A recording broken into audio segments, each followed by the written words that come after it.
un des acteurs majeurs de cette affaire. Roland n'aime pas rappeler ça, il ne sait pas pourquoi. Pas pourquoi.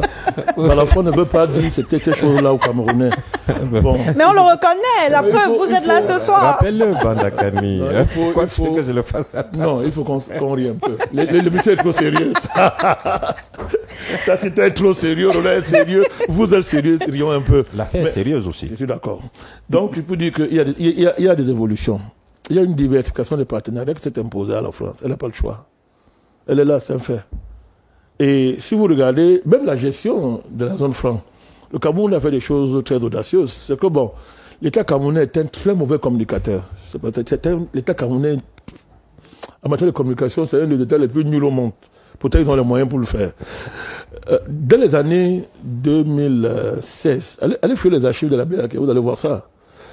Le Cameroun refuse pratiquement de reverser sa quote-part dans le compte d'opération. C'est ça qui va déboucher sur le sommet spécial que Mme Lagarde, agissant pour le compte du FMI, va convoquer ici, le premier sommet, va convoquer ici. Et vous avez vu à l'époque, elle a carrément dit qu'il y a un risque d'endettement excessif de nos États par rapport à nos relations avec la Chine. Parler de ça. C'était ça le vrai enjeu. Donc, il y a une évolution. L'évolution est là.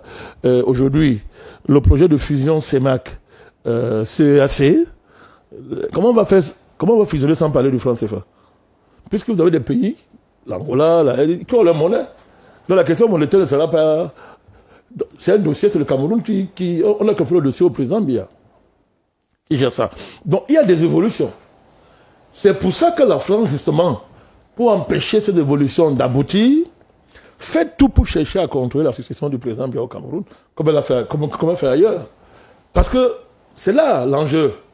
Et c'est pour ça qu'il faut faire très attention de ne pas tomber dans un travers qui consiste à jeter le bébé avec l'eau du bain. Il y a des acquis, il faut les sauvegarder. Il y a des acquis. Il faut à tout prix les sauvegarder. Ça fera de ne pas faire le même travail 10 fois. Donc l'enjeu, il est là. Ces évolutions sont claires. Et il faut saluer le président Biya pour ne pas les avoir signés. C'est le problème qu'il a avec la France. Parce qu'il n'a pas signé. Le problème, il est là. Quand Jacob a dit le meilleur élève de la France, il a raison. Mais il y a aussi le moment où il a démontré qu'il n'était pas le meilleur élève. Il a dit à Hollande, ne dis pas au pouvoir qui veut, qui peut. Il a dit. Et M. Hollande venait d'une tournée internationale où justement il dénonçait la longévité au pouvoir. Quand il est arrivé ici, le président lui a dit, ne dis pas au pouvoir qui veut, qui peut. Je me rappelle à l'époque, j'ai fait une émission ici avec votre PDG Bojiko. Il m'a demandé, mais c'est le jour d'indépendance du Cameroun. J'ai dit, c'est très tôt pour dire ça. Tellement c'était fort ce symbole de voir le président défier, parler comme ça à un chef d'État français. Clairement comme ça. Donc il y a des évolutions. Il faut qu'on les identifie, qu'on les note, qu'on les gère à notre avantage et qu'on démarre. Maintenant, est-ce que les candidats peuvent le faire? Si le président est reconduit, il peut. Puisqu'il est dans cette dynamique-là, la dynamique est là. La dynamique est là. Maintenant, si par malheur cette transition, il y a un nouveau candidat, le vrai débat c'est d'identifier, donc, si on met le président de côté, de voir parmi les candidats qui est porteur d'un projet de rupture. Bon, la question, c'est très facile à répondre. Hein. Il n'y a personne. Il n'y a personne là qui porte le projet de rupture. Qui peut l'assumer? Il n'y a personne. Ils sont tous des pro-impérialistes. C'est votre analyse. Il y a quand même des programmes qui jusqu'ici proposent... Non, on ne fait pas la politique avec les programmes, c'est pour les enfants. Une rupture? Non, on ne fait pas la politique avec les programmes, c'est pour tromper les naïfs. On fait la politique avec une capacité à modifier les rapports de force.